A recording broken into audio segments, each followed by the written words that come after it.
Maintenant qu'il veut un quatrième mandat anticonstitutionnel, il lui manque quelque chose. Il lui manque une raison spéciale. Il lui manque un prétexte. Il lui manque un événement particulier qui puisse justifier qu'à bientôt 90 ans, et en réalité à plus de 90 ans, parce qu'Alassane Ouattara est antidaté. Il n'y a pas d'événement spécial qui puisse justifier que cet homme-là viole à nouveau la constitution ivoirienne pour faire un quatrième mandat. Alassane Ouattara, fatigué de ne pas trouver d'événement spécial, a déjà envoyé en hospitalisation son vice-président. Peut-être que si celui-ci venait à décéder, Ouattara attend que celui-ci décède pour dire « Mais c'est lui que j'avais prévu pour la présidence. Quand il est tombé malade, c'est pour ça que j'ai dû annoncer ma candidature. » Je vous préviens, hein, écoutez bien ce Ouattara-là. Si on annonce la mort de Kone Tiemoko Melie, il va mentir sur le cadavre de Kone Tiemoko Melie. Voyez-vous, je n'ai pas de chance. En 2020, j'avais un Dominique Wichou. En 2020, j'ai choisi Amadou Gon, il meurt. Je dis, mais voilà, c'est dommage. Je suis candidat. Mais est-ce que vous savez qu'en 2025, est-ce que vous savez que c'est Kone Tiemoko Melie que j'avais choisi? Attention à Ouattara. Comme Kone Tiemoko Melie peine à mourir et qu'il ne tombe pas dans le timing ouattarien, on a organisé un attentat terroriste à la frontière ivoiro-burkinabé pour essayer de dire que c'est pour ça qu'Alassane Ouattara se maintient, parce qu'il serait le plus grand chef militaire, le plus grand chef suprême des forces armées que la Côte d'Ivoire ait jamais connu, et que ce n'est que lui qui peut protéger la Côte d'Ivoire contre les terroristes d'Al-Qaïda et l'État islamique, qui sont pourtant les alliés de ses patrons, les impérialistes et les néocolonialistes otaniens.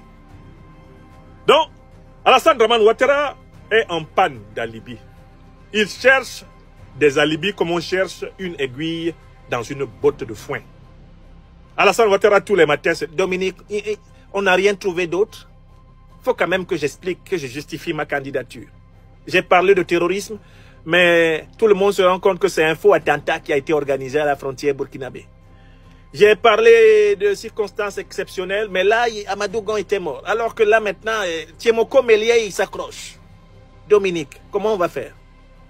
Alassane Ouattara aurait presque besoin d'inventer artificiellement une guerre pour justifier le fait qu'il soit là. Mais il y a quelque chose qui manque à Alassane Ouattara par rapport à 2020. C'est que cette fois-ci, le président français Emmanuel Macron n'est toujours pas monté au créneau pour rendre des services aux soldats Ouattara en train de se noyer. 2020, souvenez-vous, le président Macron était sorti pour dire, vous voyez, le pauvre, son candidat est mort pendant la campagne. Il a expliqué ça, hein, en 2021, à Montpellier. Son candidat était mort pendant la campagne, vous voyez, il n'avait pas le choix, hein, je peux le comprendre, c'est pas de sa faute. Donc, cette fois-ci, silence radar d'Emmanuel Macron. Et du coup, il faut se retourner vers M. Macron et lui dire, M. Macron, vous avez été un excellent directeur de campagne pour M. Ouattara en 2020-2021, puisque vous avez contribué à donner un certain crédit à son prétexte pour faire un troisième mandat anticonstitutionnel. Mais venez donc nous donner encore un prétexte.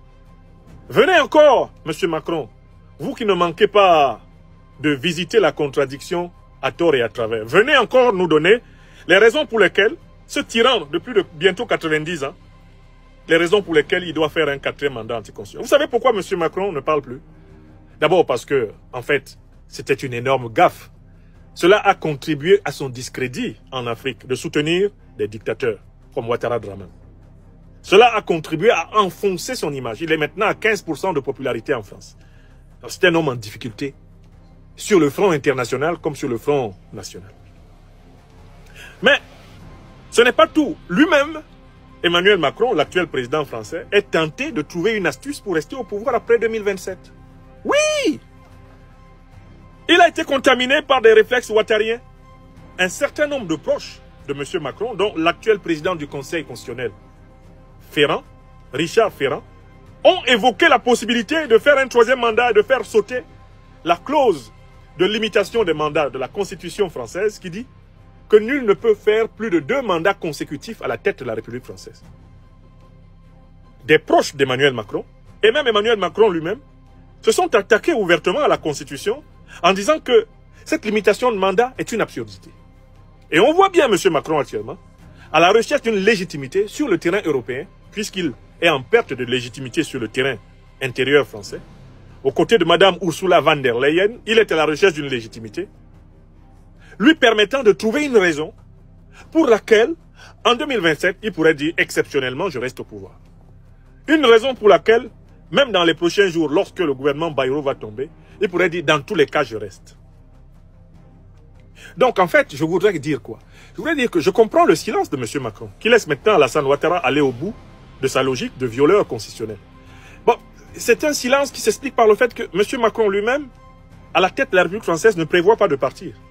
Même quand il dit « je vais rester jusqu'en 2027 », dans sa tête, s'est installée l'idée de trouver une astuce pour se maintenir aux affaires après 2027 et ne pas être poursuivi par ses propres casseroles.